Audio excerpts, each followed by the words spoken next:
We're back in with another new player build guide video for Last Epoch. In one of the last videos we done, we looked at a new player build for each of the different masteries that are available. It actually done really well, which I really do appreciate. So in the back of that, what I've done today is I've actually got a new player build for each of the currently available mastery classes. So it's 13 builds in total we will be looking at today.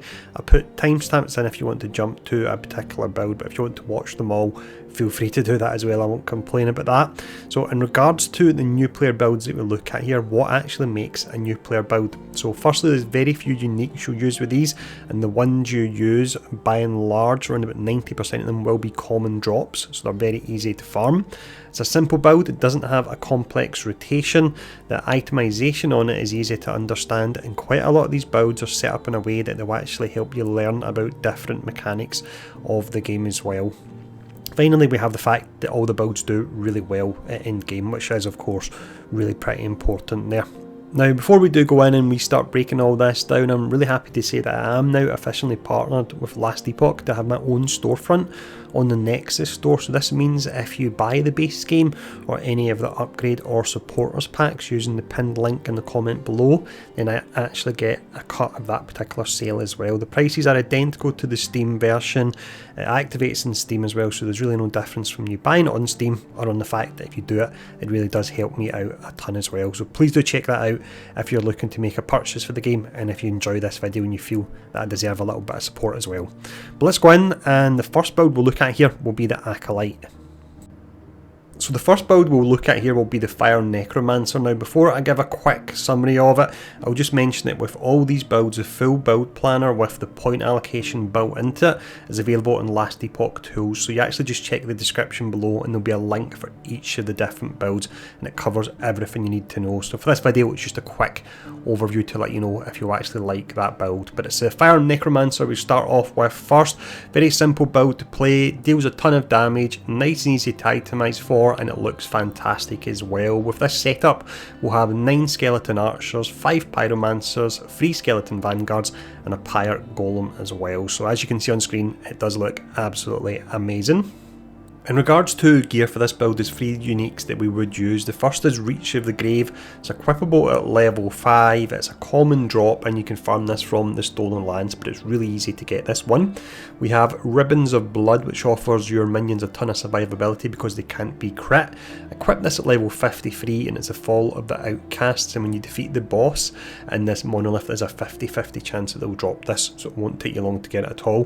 For the final one, I'm slightly cheating a little bit here, but this is so perfect for the build I had to include it. Is a rare drop, which doesn't mean it's too bad, but it's not as common as a common drop as the name would suggest. But this is Logi's Hunger. It's level 82. This is the Spirit of Fire monolith, and it's the bosses that would actually drop this. Given the fact you know it's the bosses, it's not too bad a unique to farm. In regards to the skills we're using, we've got Summon Skeleton. So with this skill and this setup we're running, we'll remove skeleton warriors from the summon pool, and we've got a total of 9 skeleton archers firing fire arrows all over the screen.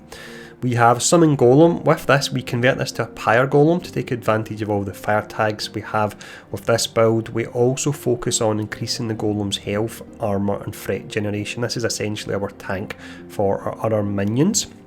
We have Skeleton Mage next. This is another skill where we have it, so you can only have the fire variants that can be summoned, so they are Pyromancers, and we have a 100% increased projectile chance for them, and casting the skill will not only summon a mage, but will allow you to teleport as well, so this frees up a skill on our skill bar.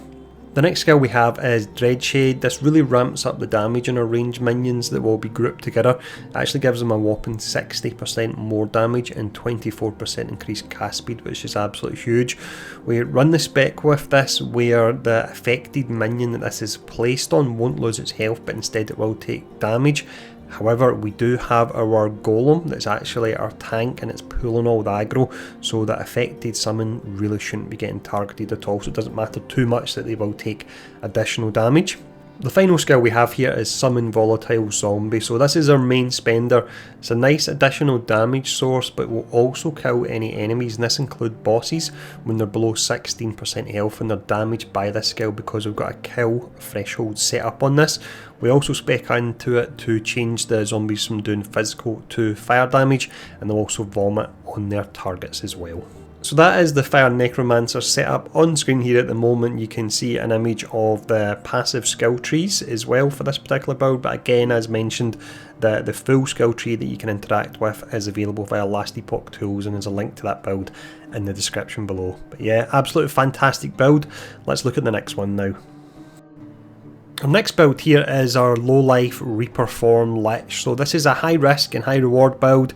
Saying the fact it's high risk and high reward, it can actually be surprisingly tanky as well as putting out a ton of damage, and with the Reaper form it essentially gives you an additional life, because when you're knocked out when you're in Reaper form you just go back to your regular form and you just need to wait for it to be available again. The main skill we're using for this is a shotgun style skill that we use up close. It's Marrow Shards, and we'll do a huge amount of damage with these, and we should be getting 100% crit rate with them as well. Itemization wise for this build, you honestly could get away without using any uniques or set items, but there's one set item I do use here, but once again it's not mandatory at all, it just helps out a bit. It's Isidora's Tomb Binding. It's equipable at level 19. This is a set item. It will give you a ton of armour, and on top of that it gives you cast speed as well, which really helps out with this setup. Our first skill here and our main spender is Mana Shards. It costs 0 mana to use, so you can spam this, however it costs health instead. Saying that though, we have so much life leech in our kit, we don't need to worry about the health that it actually consumes to cast it. We'll gain it back quick enough. With the setup we're running in this tree, we'll have a whopping 190% more damage, which is absolutely huge. We have a 98% chance to double cast them, so we're doubling our damage there. Only a 2% chance we won't have this, which is brilliant. We have 3% crit base chance, and once you multiply that you can really get your crit rating on the skill up, and we also have an additional 115% crit damage for this particular skill. So if you're 200% you get baked in, that means if you're critting with this you're doing 315% additional crit damage there, so this can hit really hard. The next skill we have here is Bone Curse, and I'll generally save this for bosses and rare enemies because your regular enemies will be getting absolutely smashed with your Marrow Shards. Now with this, we have it so that it applies Marked for Death and Bone Curse for an unlimited duration, so you can fire it off on a boss once and that's it. You can then forget about it. Marked for Death status, this lowers the enemy resistances by 25%, so it really helps with your damage. We also have this set up so that it will shred armour, and on top of that it has a 12% kill threshold on it as well. The next skill we have here is Reaper form. With this we transform into a Reaper. This is our main mastery skill. When you're in this form our health rapidly decays, but we have a ton of life leech in our kit to offset this so we can stay in the form for hopefully the entire stage we're in. When we use this particular form we gain an additional 50% crit damage, 100% increased damage and crit strike chance, as well as 30% increased cast speed for our Marrow Shards, so our damage will really ramp up when we have this. And again, as we mentioned at the start of this section, when you're defeated in this form you just go back to your regular Acolyte form, so it's essentially giving you an extra life, which is really amazing.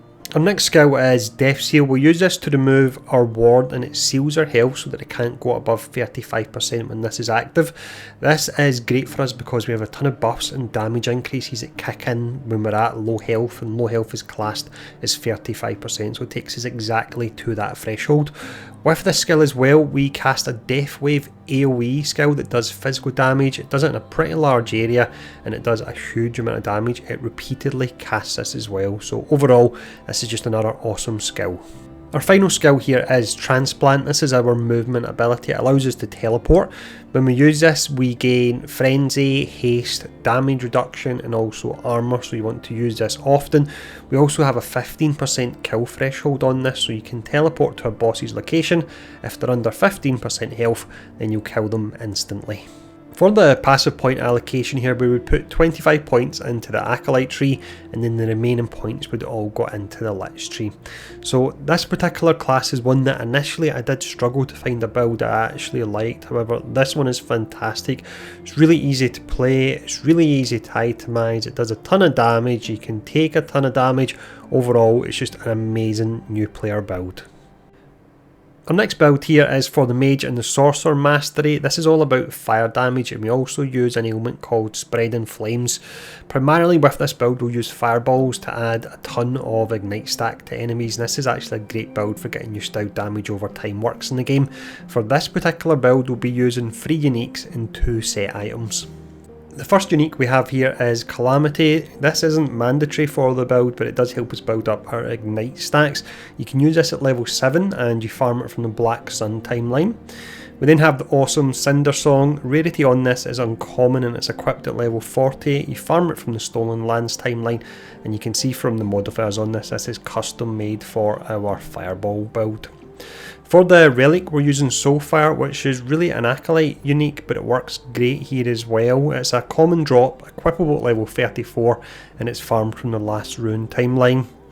Our two set items, they are rings. You've got Scorching Grasp. This is equipable at level 35, farmed from the Age of Winter, and it gives us fire damage and ignite chance. The other ring is Invoker Static Touch. Now, whilst this is more geared for lightning builds, it works great on this setup, and it gives us a ton of ward and also gives us a 2-set bonus for this particular item set. Skill wise, we have Fireball first here. This is our main spender and what we'll constantly be spamming. We have this set up to fire multiple fireballs. It will pierce and it also homes in targets as well. We will be able to add a ton of ignite stacks using this. Flame Ward we use to generate ward, and you have the option of having this set up to auto cast as well because there is no casting animation on it. Teleport allows us to keep our distance from enemies. We have it set up so it creates mirror images to distract the enemies, but on top of that as well, we've got it set up so our next skill doesn't consume any mana. The next skill we have is Meteor. So we have this so that it would normally cost a ton of mana and it will fire off meteors all over the screen, but because we use Teleport before using this, it will cost us 0 mana, which is awesome. Also, when we use this, it will give us a buff for 6 seconds. It increases our cast speed and our fire penetration. The final skill we have here is Frostwall, and this is honestly optional for this setup. We convert it to fire and we have it so that when we actually go through the Frostwall, it will cast Flame Ward on us. But once again, if you want to replace this skill with another one, you are able to do this. For the passive trees, we also dip into the Runemaster Mastery as well as, of course, the Sorcerer Mastery. There's some awesome bonuses within the Runemaster tree. Overall, another great build that will do well in endgame, and it really doesn't require difficult gear to farm, and it's not difficult to play either. For the next build here, we have the awesome Runemaster, and it's the Frostbite Runemaster setup that we are running. All about the Frostbite ailment. We can easily apply hundreds of stacks of this with the setup I'm using for this beginner's guide, and for an endgame version I've got that I actually run myself in game, I can hit the max number of stacks, which is 999. That's the max number it actually shows you, so I'm not sure how higher than that it is going, but it's pretty amazing. Now, we use the Frostclaw skill to apply these stacks and also generate a ton of ward as well. This is possibly the strongest build out of all the ones we'll show in this video. However, with the new player gear that we are using, you do have to be mindful about your mana. You can't just spam your skills. So that's one thing just to bear in mind with this one. Gear wise then, we have two uniques we use for this setup. You've got Snowdrift Boots, equipable at level 70. These give you frostbite chance as well as a percent of your freeze rate multiplier as cold penetration. These can really up the damage on frostbite.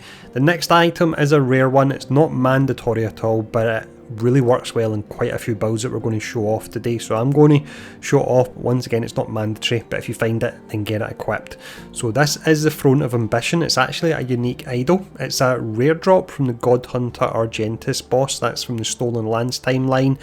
If you're running a build that uses fire, cold or armour, when you're fighting a boss, this can give you up to 40% more of those particular stats, which is a huge amount because you've got your two multipliers in the game. You've got increased and more is the one that multiplies once all the other calculations have been done, so it can be really pretty awesome.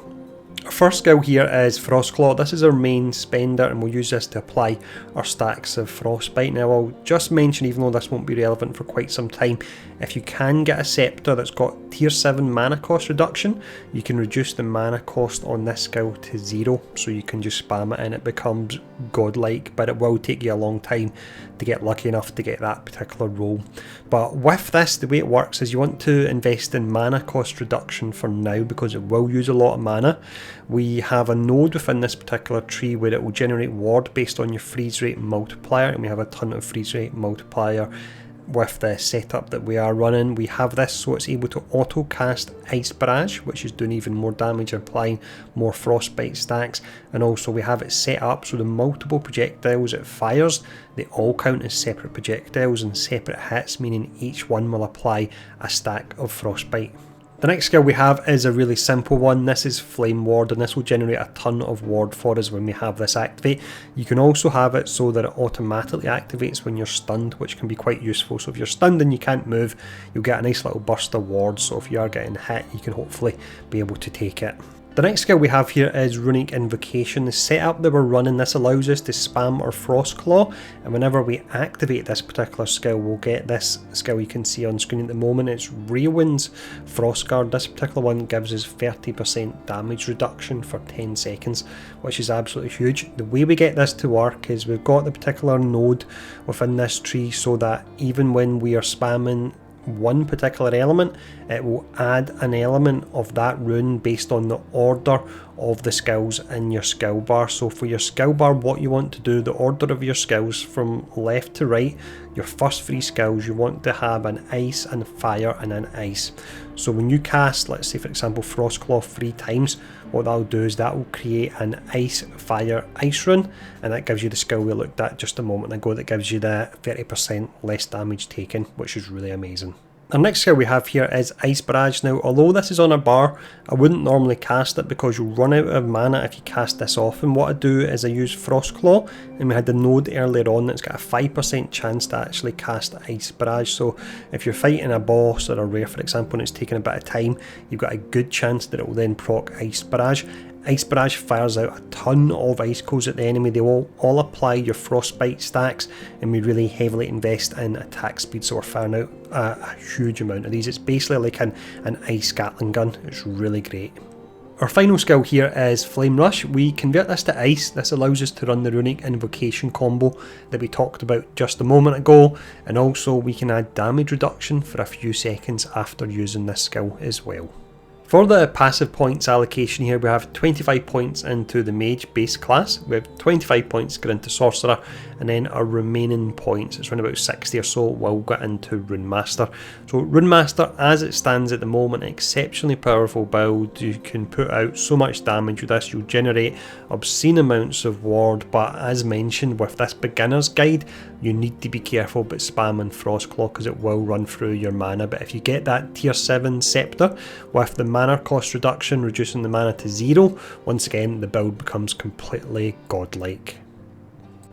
The final Mage Mastery build we have here is for the Spellblade, and this is all about the Flame Reave ability. So with this setup, we use a 0 mana fast hitting melee spender attack. This will generate ward for us, but it also charges up various buffs. When we have these buffs at the level we're looking for, we'll then unleash Flame Reave, which is a huge AoE skill that will do a massive amount of damage. Regular minions it will one shot, and if you're fighting a boss and you cast this, you'll take off a huge chunk of their health as well.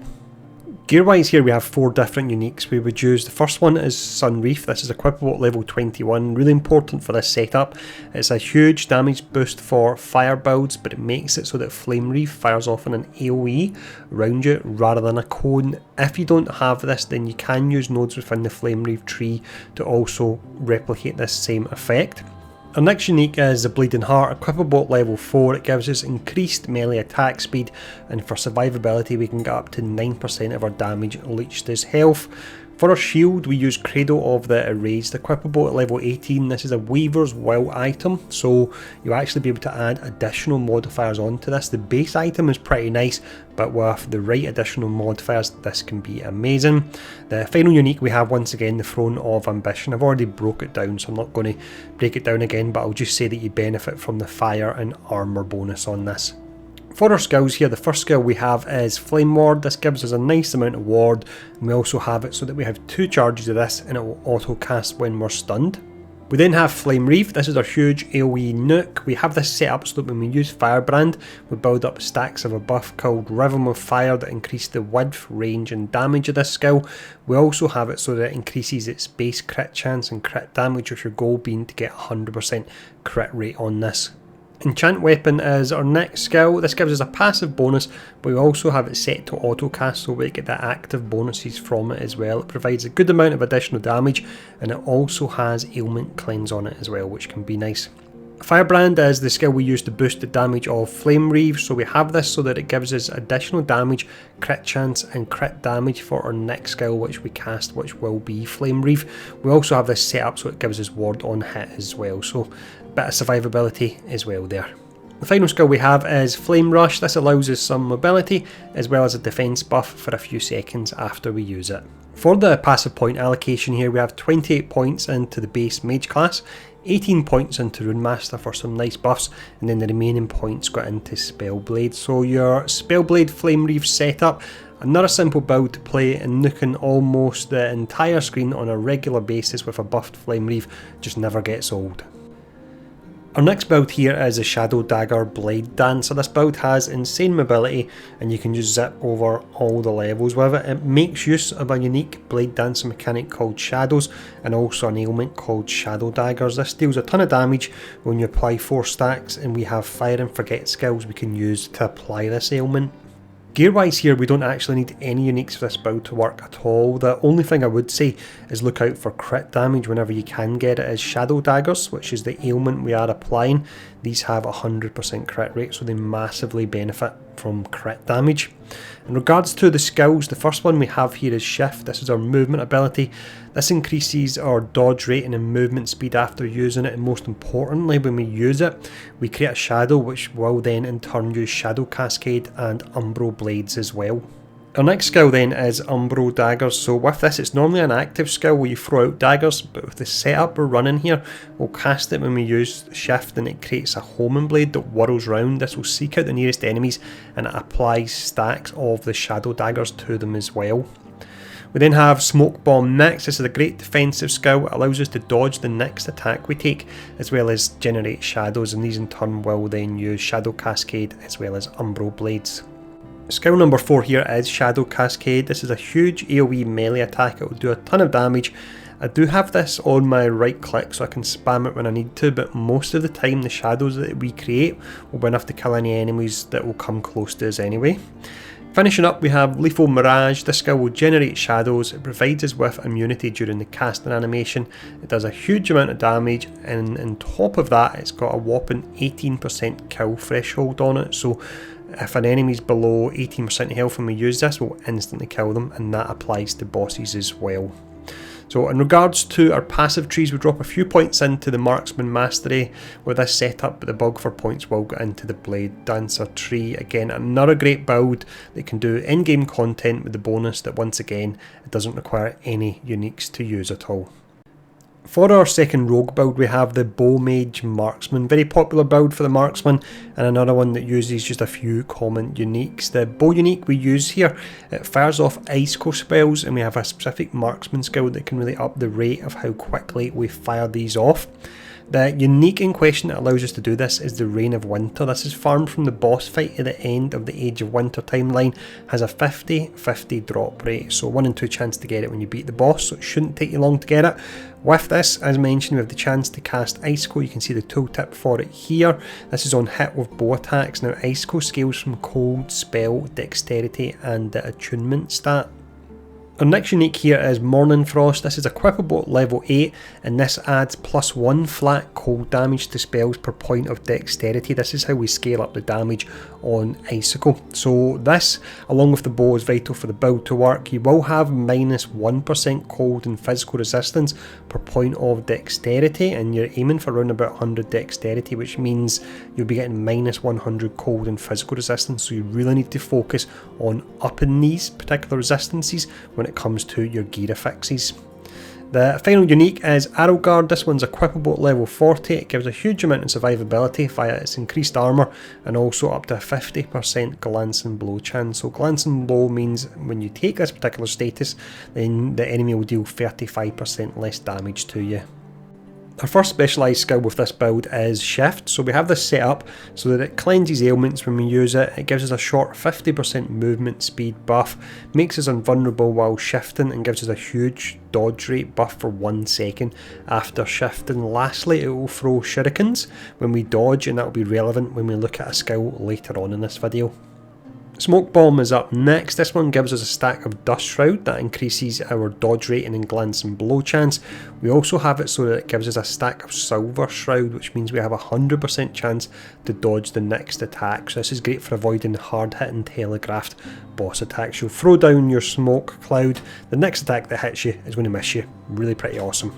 We then have Detonating Arrow. This is what we use to proc the Icicles from the Reign of Winter unique. We do this by having it fire off lightning tendrils to up to 8 different targets. We also have this so that it adds crit vulnerability, making it easier to crit enemies as well. We have Decoy. This is used for moments when you pull too many enemies or when you want to pull them all together before firing off Detonating Arrow. We also have this so that it gives us additional dodge rating when the decoy is active. The final skill is Shurikens. We don't manually cast these, instead it's auto cast when we use shift, and it throws out a chakram that is cast round you doing damage, but on top of that it also increases our armour by 30% while it's active as well. The passive point allocation for this build is 30 points into Rogue, 13 into Bladedancer, 14 into Falconer, and then finally 56 into Marksman to finish up. The Bowmage Marksman, as mentioned, is one of the most popular builds for the Marksman. The uniques are all common drops, and it's a good build to help you get an understanding of how powerful some uniques can be when they synergise well together. Moving on to a new base class here, we have the Primalist and we have the Beastmaster Mastery. The build that I would use, this is a hybrid melee and minion build. Our minions or wolves will have up to 6 of these. This build, once again, easy to gear up, easy to play on top of that, does a ton of damage. And if that wasn't enough, you can actually convert this using a late game unique you can find called the Helm of the Scurry. You can convert it so that your wolves would turn into squirrels, and yes, it is as awesome as it sounds. We use 3 uniques for this build. They're all common rarity, so easy to find. You've got Artor's Legacy, equipable at level 44, farm it from the Black Sun, and this will give us an additional companion, so that's an additional wolf. We have the Claw, level 50, you equip this and it allows you to summon wolves up to our companion limit. There's a lower level version of this called Fang, which you can get as well. The Claw has more stats on it, however. And then we have Ribbons of Blood. Again, this is one we looked at earlier on in the video. This gives our wolves flat damage, life leech, and it makes it so they can't be crit. The first skill that we have here is Summon Wolves, so these will provide the majority of our damage, and we spec into this to provide us with an extra companion slot, and also so that when they howl they gain an additional 120% more damage, which is absolutely huge. Swipe will be the main spender for our Beastmaster. It has a kill threshold of 14% on it, which is great for bosses, as well as the ability to summon Spirit Wolves, and these scale off both strength stat and minion damage as well. The next skill then is Fury Leap. This provides us with some mobility but also offers a nice flat melee buff for 4 seconds for both the Beastmaster and the wolves when we use it. Also with this, when we leap, our wolves will leap with us as well. So if a boss is about to do a particularly strong attack that may one-shot you, then you can leap out the way and your wolves will follow you as well there. Skill number 4 is Warcry. This gives us 100% crit chance to the Beastmaster and the wolves when we use it, and it also has a buff called Berserk that massively increases our damage and attack speed, and allows us to essentially face tank some bosses due to the life leech we'll be getting back on it given how fast we'll actually be attacking. Final skill is Summon Frenzy Totem. This gives Frenzy to the Beastmaster and wolves, which with the setup we're running, that actually works out at roughly 25% additional attack speed. Also with this, our wolves gain a flat 20 melee physical damage, which is huge. Flat damage is really powerful in the game, and a massive 250% critical strike chance as well, so these can really up your damage. For the passive points here, we have 25 points going into Primalist, we have 7 going into Druid. There's a nice bonus at the start of this tree, and the bulk of the points will go into the Beastmaster Mastery. Like the other builds that we've looked at so far in this video, another one that's easy to itemise for, it's easy to use, and this one is good, and then it gives you a good understanding of hybrid minion builds. So that's ones where both you, the main character, and your minions would put out damage at the same time. Our next Primalist Mastery and new player build here is the Druid. Again, another one of my favourite builds. We transform into a huge werebear and we smash everything in sight. The build offers a huge amount of burst as well as sustain damage, and it has a ton of survivability as well. Gear wise here we use 2 uniques and 3 set items. The first unique is the Thornslinger Belt, equipable at level 12. This gives us movement speed and +1 level to physical skills. To get that at level 12 is really pretty nice. We then have Bleeding Heart, a unique that quite a few other builds use, equipable at level 4. It gives us increased melee attack speed and up to 9% of our damage leached as health. The next 3 items are part of a set, so this is a Last Bear set, and the items can be equipped at level 20, 27 and 31. This set will give you a lot of survivability and damage, with the free set bonus giving us a huge 30 strength. Of course it is a set that will fall off as you get towards late game, but these are new player builds, and for new players this is an amazing set. The first skill that we specialise into here is Swipe. With this we have 14% kill threshold, 90% increased area, and we gain a buff called Aspect of the Panther. This gives us 35% more damage, 12% increased attack speed, and a whopping 168% crit damage multiplier. So you really want to up your crit rate with this build and you'll see your numbers go through the roof for this. Our next skill is Warcry. When we use this we gain 100% crit chance and a buff called Berserk. When this buff is maxed out, this is at 7 stacks, we gain a huge 60 flat melee damage. That's almost a weapon's worth of flat damage, and 48% attack speed. With our high life leech that we have in this setup, this allows us to essentially face tank bosses. Our mastery skill here is the Werebear form, so when we're in this we gain 200% global increased crit chance, that's through the nodes. We select on it, 8% base crit chance for a Werebear skill called Maul. This is one you'll see me when I'm smashing down the ground in the video that we use very often. Also when we use the Maul skill on our Werebear, the next tree that we look at applies to it, and the last tree that we look at will actually be cast by us casting Maul. When in the Werebear form then and casting Maul, it will be affected by this tree here. This is the Fury Elite tree. With this we get Frenzy when we use it, we get increased flat damage, and we also do a heap of damage with the skill as well. Our final skill is Upheaval. We auto cast this after casting Maul due to the Werebear setup that we are using. This will be your main source of damage. Use this often and up close to enemies, and again with the setup we're using we'll do an additional 100% damage, so we're doubling our damage if we use it when we're close to enemies. As we mentioned earlier on, Werebear Druid is one of my favourite builds, and it's possibly even the one that I'll start with for the new cycle coming at the release with 1.0. Amazing survivability, amazing damage, and for new players it's a really good build in the respect that it's got different skill trees that synergise with each other, and you can see how that actually all works. Our final Primalist mastery is the Shaman. This is a mastery that will be getting quite a few changes with 1.0. For now though, we still have an awesome new player setup. This is all about using the Spriggan form from the Druid tree alongside our base Primalist skill Form Totems. This setup allows us to spam Form Totems, having up to 9 of them on screen at once, and if you're feeling lazy, you really can just play this build just by casting totems and nothing else. Gear wise here we have 3 uniques and 2 set items. They are all common drops, but this is probably the most complex gear setup in regards to how these synergise, so bear with me whilst I go through this. Starting off we have Tears of the Forest. You can equip it at level 28, it gives you increased totem damage and also crit chance. You also gain 2 rage per summoned vine. This is really important for the next unique. This one here, a Terra's Path, so equipable at level 30, it gives you health, movement speed, and every second we move we have a chance to cast Summon Vines. So with this, as you're running about the levels, you'll be casting vines. You'll have around about 10 of these when you're running through a level, and each one will generate 2 rage at a time. So with this setup, we don't have to worry about rage management at all, and we can spam our totems just from these 2 uniques. So they are really essential for this build to work, but again they are common low level drops. The next unique is Cleaver Solution, equipable at level 27. We choose to use an axe here as we have a passive skill setup that gives us extra spell damage from our totems for using this. It also converts strength to intelligence, which will be relevant in just a moment, and it gives us +1 to all skills. The set that we use for this particular setup here, we have the Ferribor set. The main item is actually a dagger, and that's why we were using an axe and an offhand, but this is amazing for totems.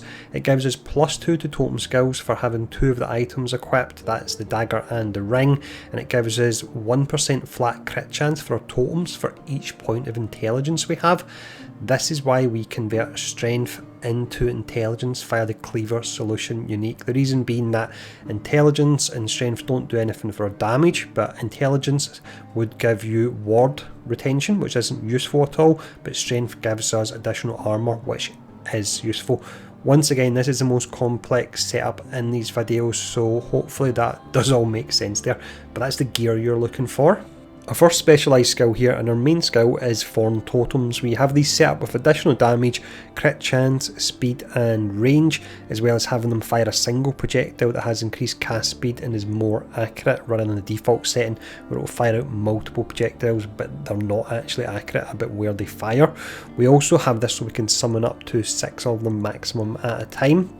For our next skill, we dip into the Druid tree and we go for Spriggan Form. This gives us an awesome Thorn Shield and also makes it so when we cast this Spriggan Form skill, Healing Totems, it instead summons Thorn Totems that will be affected by the previous tree. This allows us up to 9 totems maximum. Each time we cast this, we actually summon 3 totems as well. So 3 casts and we've got our max number of totems out. Staying with the Druid tree, we have Summon Spriggan. These minions give both ourselves and our totems 8% flat base crit chance, which is massive, and 72% critical strike avoidance, as well as additional spell damage.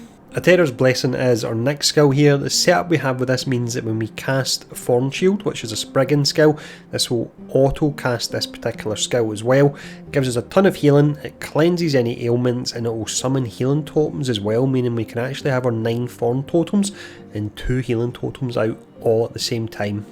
The final skill, this will actually be removed to version 1.0 of the game, but for now we use it as it gives us a 30% chance when we're hit to cast it automatically, and when we cast it, it gives us additional armour. For the passive tree skill point allocation here, we have 26 points going into Primalist, we have 20 into Beastmaster, 21 into Druid and 46 into Shaman. So the Shaman overall isn't in the greatest spot, hence why it's going to get a bit of a rework with 1.0, but despite that, Thorn Totems is still one of the best builds in the game. So we'll of course see some changes with 1.0 due to the Shaman rework, but I still reckon the core of this particular build will remain intact. Our final set of builds here are all for the Sentinel Mastery. These will all be spin to win builds, however they really do work very differently. The first mastery we have is the Forge Guard. This is a full minion build that we're using here, and our attacks are used purely to summon forged weapons, which is your minion type for the Forge Guard.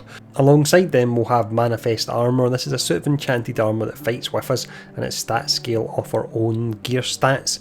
Gear wise for this setup we have 2 uniques and 2 set items. The first unique is Ribbons of Blood, equipable level 53. There's a 50-50 chance this will come from the boss at the end of the Fall of the Outcasts timeline. It gives our minions life leech on hit, flat melee physical damage, and also our minions cannot be crit with this, so it's great for their survivability. Once again we have the Throne of Ambition. Yes, it is a rare drop and it's not mandatory, however it is great for increasing the armour rating on the particular setup that we are running here. Our next 2 items are both part of the same set. This is a Sunforge set, so it's Sunforge Great Helm, level 75, a huge amount of armour you get with this, and also up to 12% increased armour per forged weapon, and we can have up to 12 of these weapons out at a time. We also get up to 5 health regen per second per forged weapon. The Sunforge Cuirass, this one is level 60 you would equip this at. Ton of armour once again, and it gives you a 12% chance when you're hit to summon a forged weapon, and also 20% increased fire damage per forged weapon. Our first skill here is Warpath. We have this set up so it uses 0 mana, allowing us to spin non-stop. It also gives us 20% block chance when spinning, and will summon forged weapons with it every few seconds. Rebuke is our next skill. Simple one, but great for new players as it allows them to tank one-shot mechanics of the many game's bosses, and it has a high uptime availability on this as well. Void Cleave is our next skill. We use this to apply crit vulnerability to enemies, and it also provides the forged weapons and manifest armour with a huge 75 flat melee fire damage. I would recommend saving this for rares and bosses, otherwise you will run into mana issues with this build.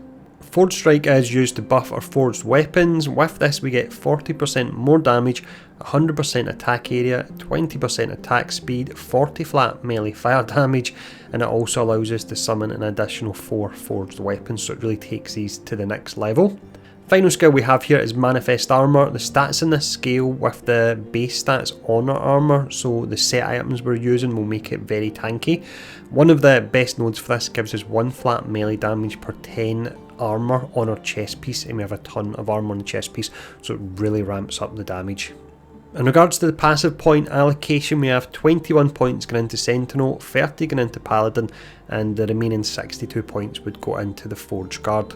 The Forge Guard then, another mastery that overall is in a little bit of a rough spot, but the build that we are using here is exceptionally easy to play. It's really easy to itemise for, so it's great for new players.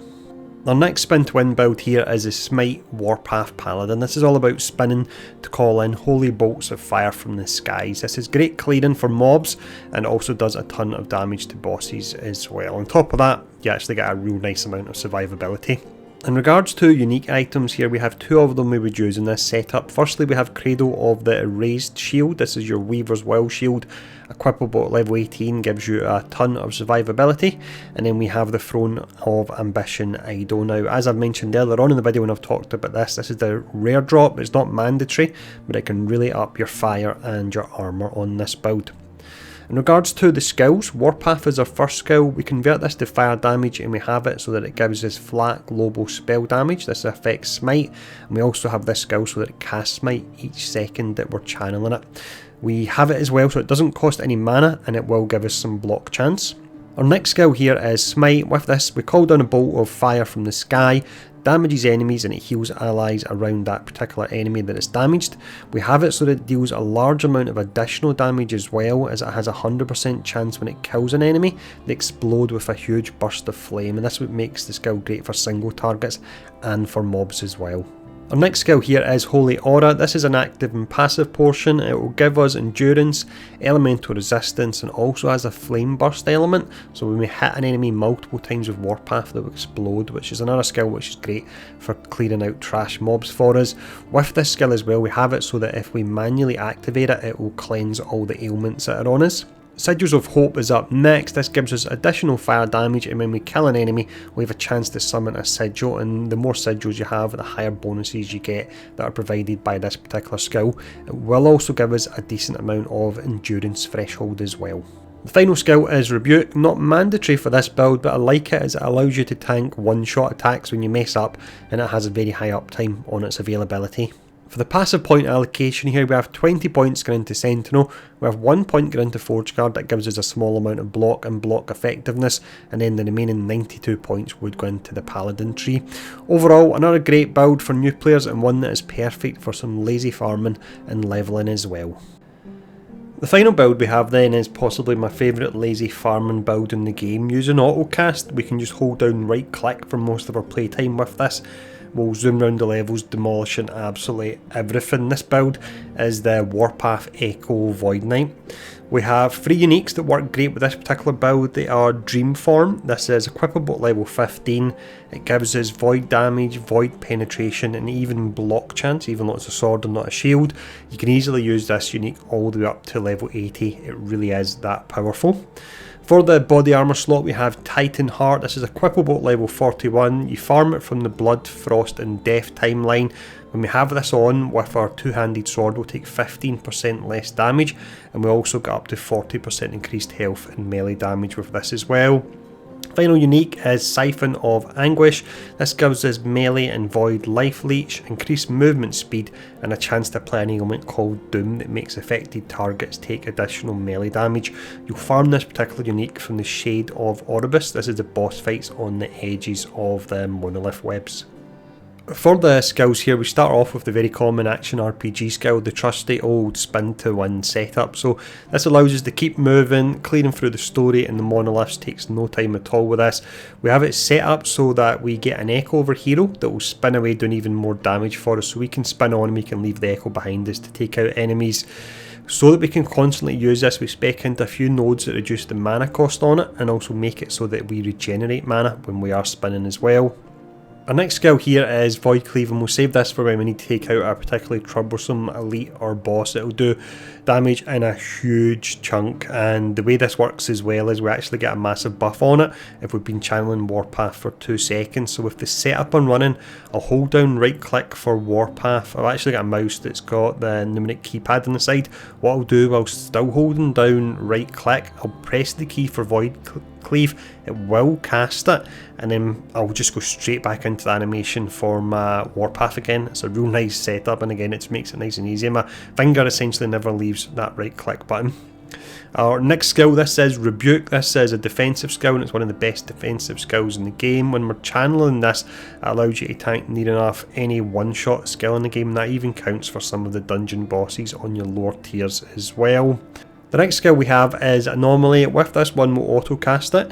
It creates a time bubble around us that will follow us. It gives us increased crit chance, it gives us cast speed, and also with this it will shred the enemy's void resistance if they come in contact with the bubble as well.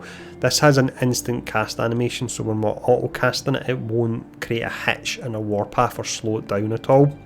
The final skill is Volatile Reversal. We use this to both regain mana after using Void Cleave and also to do additional damage to enemies.